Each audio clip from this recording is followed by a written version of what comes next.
فکر، فنون لطیفہ اور معاشرہ، جان ایلیا۔ کسی معاشرے کی تقدیر کو جاننے کے لیے اس طریقہ کار کو جاننا چاہیے جو وہ معاشرہ اپنے ادیبوں، شاعروں، فنکاروں اور دانشوروں کے باب میں اختیار کرے کہ یہی لوگ معاشرے کی ذہنی زندگی کے نمائندہ ہوتے ہیں اور یہی اس کے خالق۔ ذہنی زندگی جو افراد کے ذہنوں سے مرکب ہو کر ایک منفرد ذہن کی حیثیت حاصل کرے، آپ اسے معاشرے کا عقلی مزاج کہہ لیجئے۔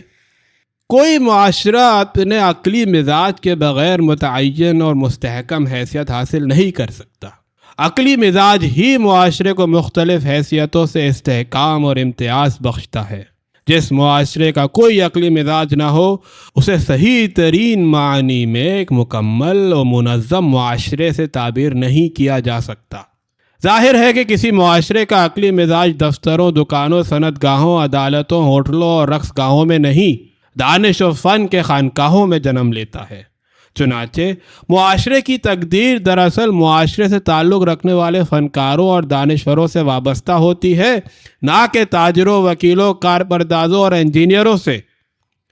معاشرے کا عقلی مزاج اعلیٰ مثالیوں کے شعور، جمالیاتی صداقتوں کے احساس اور بعض اقدار کے احترام سے قوام حاصل کرتا ہے۔ اگر کوئی یہ کہے کہ اعلیٰ مثالیوں اور جمالیاتی صداقتوں کا وجود محض اوہام تراشی پر مبنی ہے تو ہم اس بات کو قبول کر لیں گے، لیکن خود زندگی بھی کوئی صداقت ثابتہ نہیں جس سے انکار نہ کیا جا سکے۔ کہنا صرف یہ ہے کہ زندگی خواہ جیسی بھی ہو اپنے استحکام اور ارتقاء کے لیے بعض اعلیٰ مثالیوں کے شعور اور جمالیاتی صداقتوں کے ادراک کی محتاج ہے، خواہ یہ مثالیے اور صداقتیں محض اوہام ہی کیوں نہ ہوں۔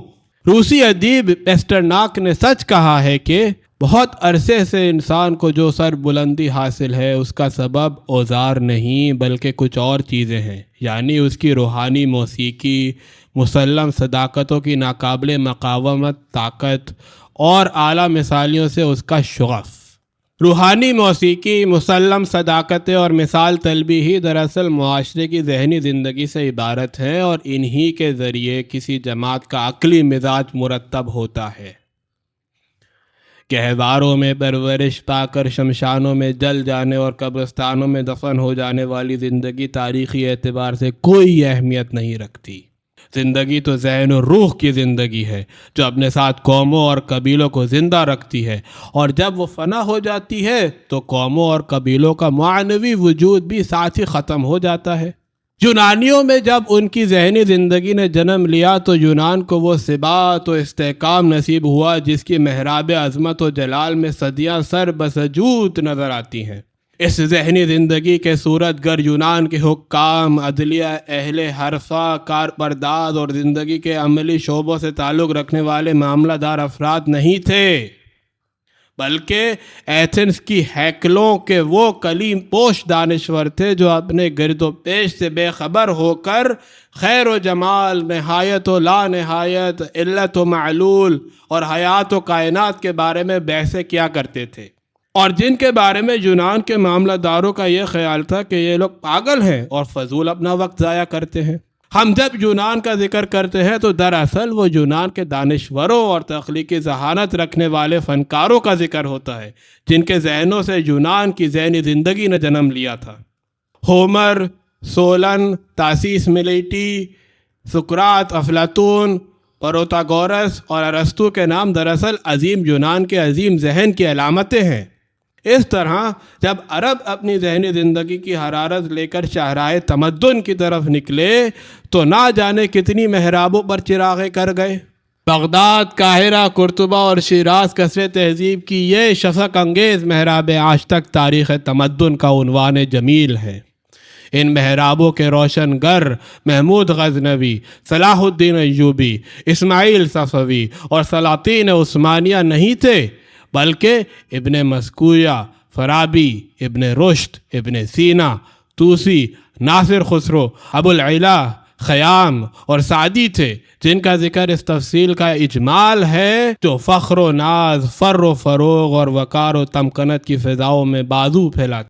ہم دیکھتے رہے ہیں کہ مدتوں سے ہمارے شہروں میں دانش و فن سے معاندانہ بیگانگی اختیار کر لی گئی ہے۔ ہمیں چاروں طرف سے ایک ہجوم گھیرے ہوئے ہے، ایک ہجوم جو نہ سنتا ہے نہ سمجھتا ہے۔ ہماری بستیوں میں ایک عجیب و غریب نسل پیدا ہو گئی ہے۔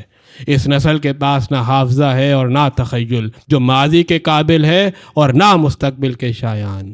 اس کا مقدر یہ ہے کہ صرف حال میں معلق رہے اس نسل کا وجود بالکل غیر طبعی ہے۔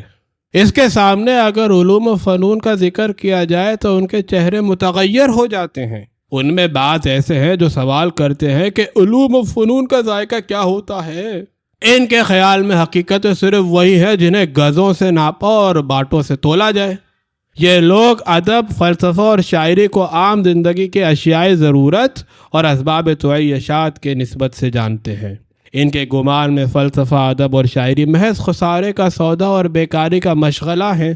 انہیں تو صرف عملی ضرورتوں سے سروکار ہے۔ ان کے مصنفوں نے تفکر و تخیل کو ذہنی عیاشی سے تعبیر کیا ہے۔ ظاہر ہے کہ تاریخ کی نظر میں خارش زدہ بھیڑ کی چینک سے زیادہ ان لوگوں کی کوئی وقت نہیں، جن کو ایک زندہ اور تاریخی قوم کی طرح زندگی گزارنا ہے، جنہیں اپنی زندگی میں صدیوں کا رچاؤ پیدا کر کے صدیوں پر اثر انداز ہونا ہے۔ ان کو بہر طور اپنا انداز بیان بدلنا پڑے گا اور فلسفہ، ادب، فنون لطیفہ اور ذہنی زندگی کے شاہکاروں اور آفریت گاروں کے باب میں وہی موقف اختیار کرنا پڑے گا جو زندہ، باشعور اور حساس قوموں کا موقف ہے۔